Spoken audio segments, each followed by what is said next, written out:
at our map of Ukraine, an assessment of the lay of the land as we bring in our special guest to dissect the situation. You can see the Russians are concentrated in those eastern oblasts in pink there.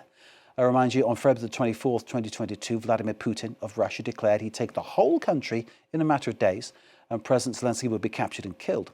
Zelensky in his now famous "Ya tut" post, that means "I'm here" in Ukrainian, set the tone for how it's been over the next 4 years. Russia's war operations cost over 1 million casualties. Little progress has been made in real terms, but that's not how Russia spins the story.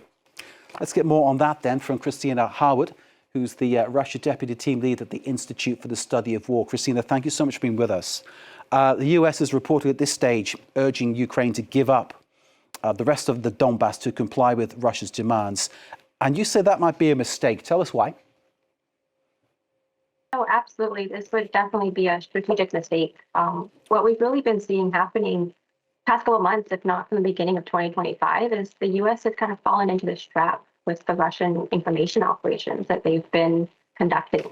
They've been really trying to hammer home this narrative that the Russians will be able to seize the Donbass militarily on the battlefield quickly and easily. But really, if you look at the data, it suggests an entirely different story. In all of 2025, the Russians only seized 0.8% of Ukraine's territory. They seized on average 13 square kilometers per day in 2025. These advances are coming at a literal foot pace. They aren't advancing on tanks. This is not the kind of mechanized maneuver we saw, traversing kilometers at a time in World War II.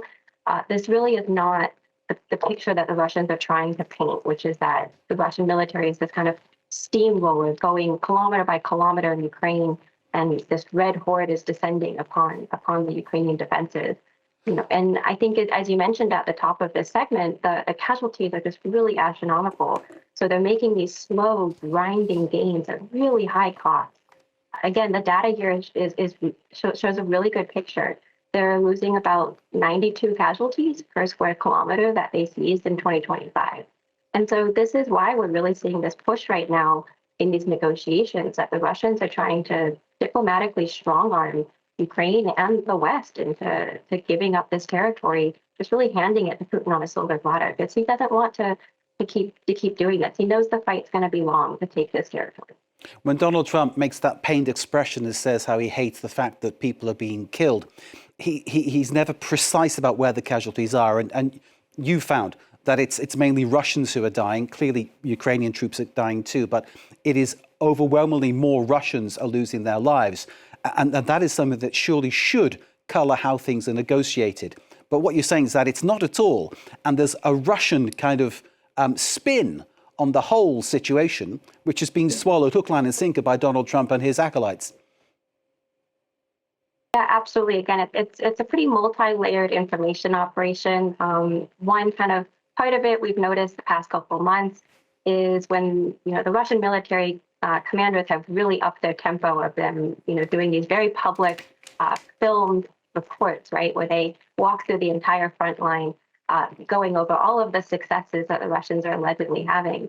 But if you look really closely at the reports, they're really boasting about seizing these small villages that some of them are less than a square kilometer in area. Some of them are only, 4 square kilometers in area. And the Russians are really trying to present these as major victories and as evidence that the Russians will be able to very quickly and easily and at low cost be able to seize the rest of the Donbass region, which is one of Ukraine's most heavily fortified and most well-defended areas, actually. So it's not going to be an easy fight.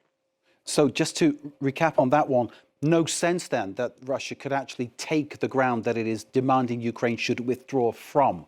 They couldn't do that. Russia could not do that without losing more personnel and, of course, without having to spend so much more money that it probably hasn't got. Absolutely. It's definitely, this fight is going to take a lot of time, a lot of energy, a lot of personnel, a lot of material, right?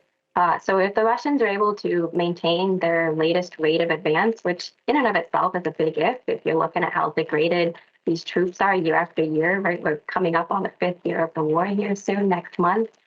So if the Russians were able to keep up that pace, they wouldn't even take the rest of the Donetsk region that makes up Donbass.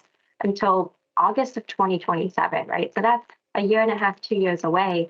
And again, Putin really doesn't want to have to go through this. He knows it's going to have a lot of costs on his military, on his economy, on his society. So that's why he's really pushing now to just have it handed to him, again, on a silver platter. So Putin clearly using his influence over Donald Trump in terms of trying to move these negotiations the way that he wants them to go. We hear from the likes of Peskov, the likes of Lavrov, the same kind of stories being spun about the progress that Russia is making. And your research shows that is not the case and it is lies. In terms of making Ukraine into the winner in this whole event, I mean, clearly there would need to be a real change from the Trump administration about how it approaches arming Ukraine, changes, of course, all across the board. What would need to be done to give the Ukrainians what they need to win? So really any strategy in helping Ukraine to win this war, it comes down to changing Putin's calculus. Putin's made it pretty clear in some of the statements he's given publicly the past couple of years that he has this really interesting theory of victory. He really does believe that all Russia needs to do is outlast Ukraine's ability to defend itself and outlast the West's desire to support Ukraine, right? So this kind of is predicated on his assumption that not only will the Russian military be able to outlast Ukraine in the West, but the Russian economy will as well. So any sort of Western support for Ukraine really needs to target both of those aspects of Putin's thinking. Putin needs to be kind of pushed into a corner to understand that his military is not going to be able to achieve his objective on the battlefield. He's not going to be able to strong arm his way diplomatically into getting them handed to him. And his economy isn't going to be able to last as long as he would like to be able to try to dream of achieving his objectives on the battlefield. And this great lie that they're perpetrating about the progress they are making, are people in Russia waking up to this? Because ordinary Russians are fed a certain diet of media, which obviously perpetuates what Putin is saying and what his team is saying. Is there any sense within Russia that people are waking up to what is really happening? So the Russian censorship over the society is really strong. It's actually gotten stronger throughout the war, particularly after the mutiny with Wagner Group financier Prigozhin that really pushed the Kremlin to crack down on their censorship. We saw them really aggressively starting to censor and co-opt a lot of the war correspondent commentators that are really popular in Russia on social media platforms like Telegram, for example. But I'll add here something really interesting is happening right now is the Russian Ministry of Defense and these commanders, their lies are so blatantly egregious that a lot of the kind of pro-war and even kind of Russian ultra-nationalist parts of the community are actually coming out and calling them out for their lies. Their lies are so blatantly wrong that even this very co-opted, censored group of the Russian information space on the internet is upset. They're very critical. They're being very public, very blunt in their criticisms. That being said, again, the censorship across Russian society is going to be pretty strong. As you mentioned, they're very much controlling the narratives that they see. Russian state TV obviously is not talking about the casualties. They are perpetuating these lies about how strong the Russian military is and how Ukraine is, allegedly on the verge of collapse and the front line is about to collapse. So again, their censorship campaign is kind of keeping this really under wraps. Christina, thank you so much for the analysis you brought to us, and thank you for shedding that light on what is an increasingly important aspect of this story, the fact that the truth is being bent in all directions in order to manipulate and get Russia what it is looking for. Christina Harward is the Russia Deputy Team Lead at the Institute for the Study of War. Christina, thanks again for being with us here on France 24. Greatly appreciated. Bye.